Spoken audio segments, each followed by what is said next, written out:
আসসালামু আলাইকুম রহমতুল্লাহ। আজকে কাকে দেখতেছেন? আমার মামাতো ভাই। আলহামদুলিল্লাহ।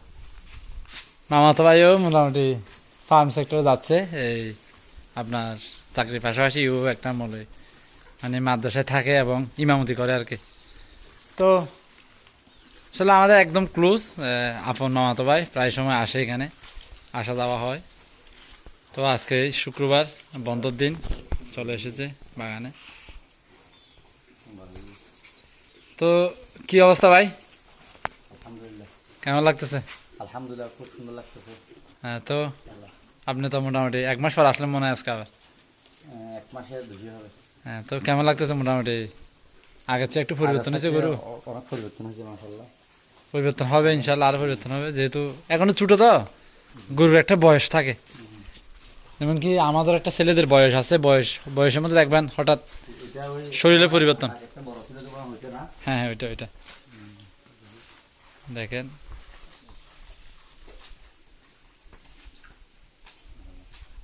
এটা গরু বড় হবে, এটা গরু হবে একটা, এটা ভবিষ্যৎ অনেক সুন্দর হবে গরুটার।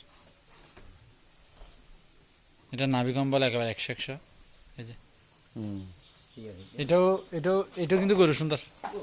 এই যে হুট হুট হুট। এটা এটাও এটা এটা কিন্তু ফার্স্ট ক্লাস। অনেক বড় হয় চিকেন না। হ্যাঁ, এটাও আর বড় হবে, এটা ফ্রিজিয়ান মোটামুটি। এই দেখেন এই গরুটা সাইজটা দেখছেন আপনি? না না না, এটা এটা বিশাল হবে, এটা বিশাল হবে, এটা বিশাল গরু হবে। আর এই পাশেগুলো দেখেন একটু, এই যে। মাশাআল্লাহ। আমার ইচ্ছা আছে এরকম কয়েকটা গরু নিয়ে ফার্ম দেওয়ার। আল্লাহর রহমত আমার এখন একটা আছে। মানে শুরু করতেছেন আর কি? শুরু করতেছি, একটা দিয়ে শুরু করতেছি। হ্যাঁ। আল্লাহর সামনে যদি কতটুকু নিয়ে যায়। হুম। আর সামনে পাশাপাশি ক্ষেত ক্ষেত করতেছি অল্প। ঘাস খেত, আসলে ঘাস ছাড়া সবজি খেতে করতেছি, আর পাশাপাশি কিছু ঘাসও লাগানোর ব্যবস্থা করতেছি। আসলে ঘাস ছাড়া সম্ভব গাছ না, ছাড়া সম্ভব না। ঘাস ছাড়া গরু পালন করা একেবারে সম্ভব না। আর সবচেয়ে বড় গরু পালনের জন্য ওই বৈজাল হ্যাঁ, বুঝছি, মানে খড় আর কি, আমরা যেটা ধানের খড় আছে ওইটা আর কি। দানা খড়টা হ্যাঁ, ওইটাও সংগ্রহ দরকার, করে রাখা উচিত। উচিত। কেন সবসময় কেঁচা ঘাসের মানে কি কেঁচা ঘাস খাওয়াবো এরকম না। হ্যাঁ, নাকি বৃষ্টি বাদলের দিন আছে। চিন্তা থাকা যায় যখন হ্যাঁ ওই খড়গুলা থাকে আর কি। হ্যাঁ হ্যাঁ হ্যাঁ। না হয় কষ্ট হয়ে যায় গরু হুম। পালনের জন্য। খড় থাকলে আর চিন্তা মুক্ত। যাক, যাই হবো হোক, মোটামুটি